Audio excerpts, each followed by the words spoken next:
প্রিয় বন্ধুরা, আসসালামু আলাইকুম। আমার পিছনে হেলিকপ্টারটি দেখছেন বিধ্বস্ত হচ্ছে এবং এই হেলিকপ্টারটিতেই আমাদের প্রিয় ব্যক্তিত্ব ইব্রাহিম রাইসি, ইরানের প্রেসিডেন্ট ছিলেন। সে ভিডিও প্রকাশ পেয়েছে। প্রিয় বন্ধুরা, আমরা একজন বিশ্ব মুসলিম নেতাকে হারালাম এবং আমাদের মুসলিমদের একজন আইকন ছিল ইব্রাহিম রাইসি। তা আমরা সবাই তার জন্য দোয়া করব, তার আত্মার জন্য দোয়া করব এবং আমরা যতটুকু জানি বা শুনেছি যে কেউ যদি মুসাফির হয়ে মৃত্যুবরণ করে, আল্লাহ তাকে সেটার জন্য উত্তম প্রতিদান দেন। তো ইব্রাহিম রাইসি সাহেবও একজন মুসাফির ছিলেন, কারণ সে এক জায়গা থেকে আরেক জায়গায় পরে গিয়েছিলেন কাজে। তো সেই হিসেবে সে একজন মুসাফির। আশা করছি মহান আল্লাহ তাআলা তাকে বেহেশতের সর্বোচ্চ স্থান দান করবেন। তার মাগফিরাত কামনা করি আমরা মুসলিমরা। তবে সে একজন মুসলিমদের আইকন ছিলেন, এটা অবশ্যই মুসলিমদেরকে মানতে হবে এবং আমরা খুব ভালো একজন অভিভাবক হারাইলাম। তো সবাই তার জন্য দোয়া করবেন এবং এই যে আমার পিছনে যে ভিডিওটি দেখছেন, উনি এই হেলিকপ্টারে ছিলেন। এই হেলিকপ্টারটি বিধ্বস্ত হচ্ছে এবং এই হেলিকপ্টারটি নিয়ে অনেক মন্তব্য এবং অনেক প্রতিক্রিয়া আছে। সেটা হলো আমেরিকা থেকে এই হেলিকপ্টারটি নাকি কিনা হয়েছিল এবং বিশ্বের মোটামুটি সব কয়টি দেশই তার মৃত্যুতে শোক জানিয়েছে, কিন্তু আমেরিকা এটার কোনো প্রতিক্রিয়া জানায়নি। কারণ ফিলিস্তিনের সাথে যে যুদ্ধ ইসরায়েলের, সেই যুদ্ধকে কেন্দ্র করেই তারা তাদের ক্ষোভ নিয়ে বসে আছে। তবে যেখানে সমগ্র মুসলিম এবং সমগ্র বিশ্ববাসী তার মৃত্যুতে শোক জানিয়েছে এবং যারা তার মৃত্যুতে শোক জানায়নি তারা প্রকাশ্যে আমাদের শত্রু আমরা মনে করি। কারণ যেখানে গোটা বিশ্বের মানুষ, বিশ্বের যতগুলো দেশ আছে মোটামুটি 70-80% দেশেই তার মৃত্যুতে শোক জানিয়েছে এবং ইসরায়েল যদি ভাবে মুসলিমদের বড় ধরনের কোনো ক্ষয়ক্ষতি হয়ে গেছে, তারা এটা অবশ্যই ভুল করবে। কারণ মুসলিমরা, প্রতিটা মুসলমানই এক একজন মুসলমানদের আইকন।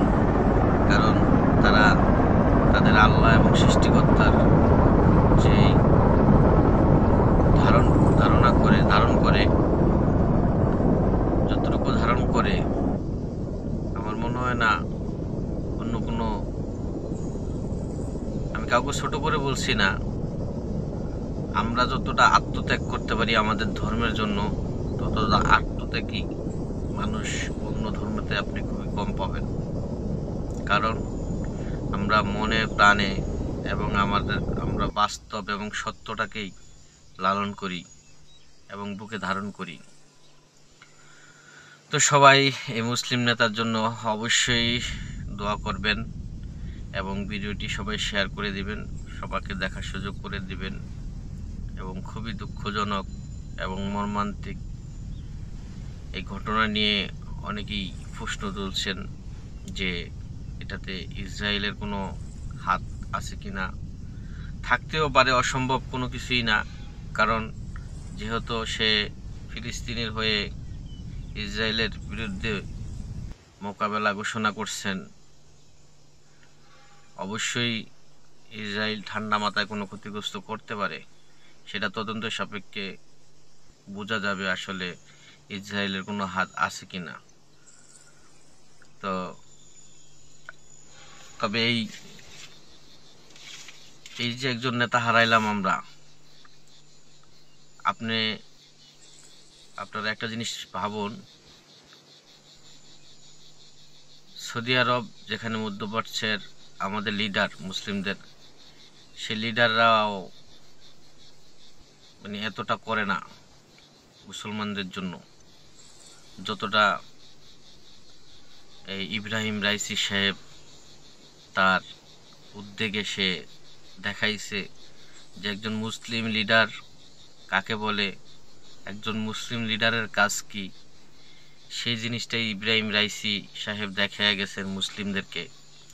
এবং মুসলিম বিশ্বের যেই নেতারা আছেন অবশ্যই তার পিছনের এবং সামনের দিনগুলো সবগুলো মিলিয়ে যোগ বিয়োগ করে দেখবেন, তার এই যে অনুপ্রেরণা এবং তার যেই মুসলিমদের জন্য যেই উদ্যোগ, সেই উদ্যোগগুলোর জন্য আজকে সে পুরো বিশ্ববাসীর কাছ থেকে সে স্যালুট পাচ্ছেন এবং দোয়া পাচ্ছেন। এটা কয়জনের ভাগ্যে থাকে এবং কয়জন মানুষ অর্জন করে যেতে পারে, একবার ভেবে দেখুন তো। তো সে একজন ভালো ব্যক্তি ছিলেন এবং মানুষের কল্যাণে কাজ করতেন এবং নিজের ধর্ম এবং মুসলিমদের জন্য সে সর্বোচ্চ ত্যাগ স্বীকার করছেন এবং যথেষ্ট করেছেন এবং সমগ্র মুসলিমরা তাকে আজকে শহীদি মর্যাদা দিয়েছেন এবং তার আত্মার প্রতি সবাই দোয়া করছেন। এবং তার নিজের দেশবাসী যে তার জন্য কতটা কান্না করেছে আপনারা দেখেছেন এবং আমরাও দেখেছি। তাহলে কতটুকু ভালো মানুষ হলে সেই ব্যক্তিটার জন্য পুরো দেশবাসী কান্না করতে পারে।